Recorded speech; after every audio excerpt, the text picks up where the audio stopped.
Woboon lixa shaggar aanaa meettaa walqixxee fi adaa bargaatti tarkaanfii fudhateen injifannoo boonsaa argate.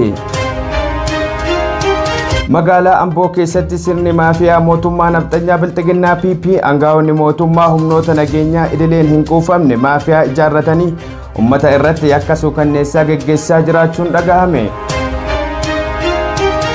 Ebila 14 shama harka fuunee kabajamtootaaf hordoftoota miidiyaa walabummaa Oromiyaa kanneen hangafoota hoduuti haga dhuma sagantaa keenyaatti nu waliin turaan affeerraa keenya.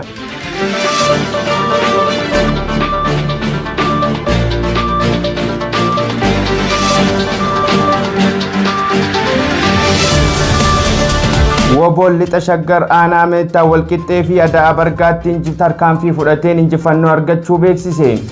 Bal'ina oduutiif jaal duniyaan waaqiddeeffatte qabdi. Gootichi waraana bilisummaa Oromoo lixa shaggar aanaa meettaa walqixxee magaalaa Minnaaree jedhamtutti tarkaanfii ilaalessaa diinarratti fudhateen humna diinaa du'aa fi madoon adabuu beeksise.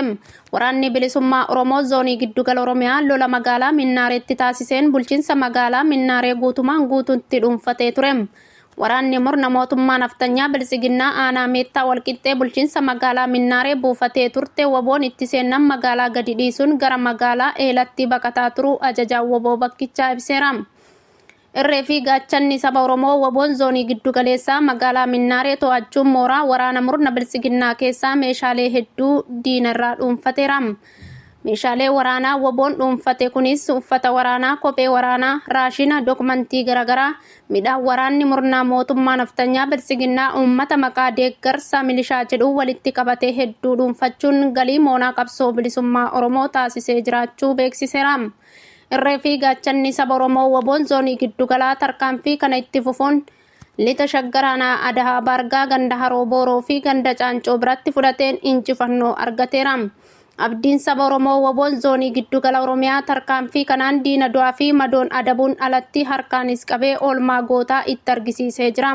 Tarkaanfii woboon fudhate kanaan waraana murna mootummaa naftanyaa bilisiginnaa irraa namoota 92 ajjeesuun 68 madeessee jiraachuu beeksise.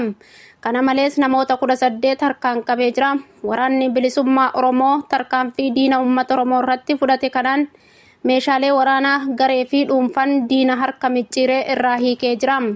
Gama meeshaatiin qawwee keemii 72, piikeemii 2, isnaapparii 1, diishqaa 2, rasaasa diishqaa sanduuqa 4, rasaasa bireenii 2500, rasaasa ekeemii 4000 ol, gumbii ekeemii 40, qophiilee waraanaa garaagaraa dugda diinarraa hiikuun galii moonaa qabsoo bilisummaa Oromoo taasisee jira.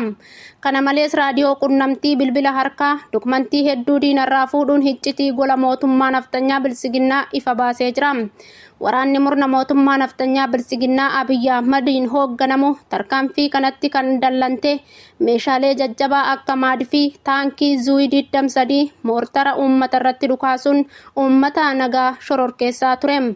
Injifannoon uummata Oromootiif qabsoon itti fufaa Oromiyaan biyya. Magaalaa Amboo keessatti sirni maafiyaa mootummaa naftanyaa bilxiginnaa PP aangaa'onni mootummaa humnoota nageenyaa idileen hin quufamne maafiyaa ijaarratanii ummata irratti yakka suukanneessaa raawwachaa jiraachuun dhagahame. Bal'ina oduutiif jaal Nasiruu Sabaa waan qindeeffate qaba. Sirni maafiyaa mootummaa naftanyaa bilisiginnaa PP aangoonni mootummaa humnoota nageenya idileen hin quufne maafiyaa ijaarratanii ummata irratti yakka suukanneessaa raawwachaa jiru kan jedhan jiraattonni magaalaa Amboo miidiyaa walabummaa Oromiyaatti himaniiru.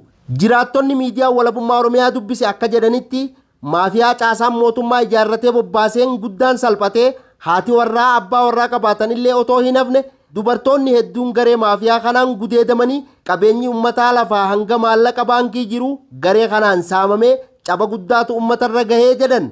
Gareen maafiyaa kun waajjira mootummaa akka oolu himanii achii bahaniituma waan fedhan akka godhan jiraattonni himaniiru. Akka ofirraa hin dhoowwine gareen maafiyaa kun tuuta guddaa qaban kan jedhan jiraattonni meeshaa waraanaa hanga shugguxii fi cuubee qabatee akka socho'u himan. Namoota 50 caaluutu cuubeedhaan waraaname kan jedhan namoonni yaada kennan kanneen reebichi hamaan irratti raawwatame lakkoofsa hin qabuu jedhan. Nama reebanii maallaqa harkaa fudhataa yoo maallaqni harka hin jirrellee achuma taa'anii mana baankiitti erganii miidhamaan maallaqa baasee akka dhufu akka godhanfaa jiraattonni himatu. Lafa namni baasii guddaadhaan mana irratti ijaarrate kan kaartaa hin qabne lafti sun kooti jedhee gareen sun mana namaa irraa diigee caasaa mootummaa waliin taa'ee gurgurataa jedhan. Aambootti dubartoonni magaalaa keessa deemuu hanga sodaatu gahan kan jedhan dubartoonni cuubee fi shugguxiin doorsifamanii dubartoota guyyaa gudeedaa ooluu jedhan. Hanga kun marti ta'uu miseensonni garee kanaa kana mara raawwatanii waajjira mootummaatti wal gahuu jedhan. Gareen maafiyaa kun caasaa al idilee aangawoonni mootummaa naftanyaa bilisiginnaa ijaarratanii nama fedhan waan fedhan ittiin godhan akka ta'e namoonni eenyummaan isaanii akka hin himamne barbaadan waajjira kantiibaa magaalaa Aamboo fi waajjira bulchiinsa godina Shawaa Lixaa jiraatan miidiyaa walabummaa Oromiyaatti himaniiru. Egaa hordoftoota miidiyaa walabummaa Oromiyaa oduun har'aaf qaban kanuma oduu birootiin haga walitti deebinutti nagaan nuuf tura.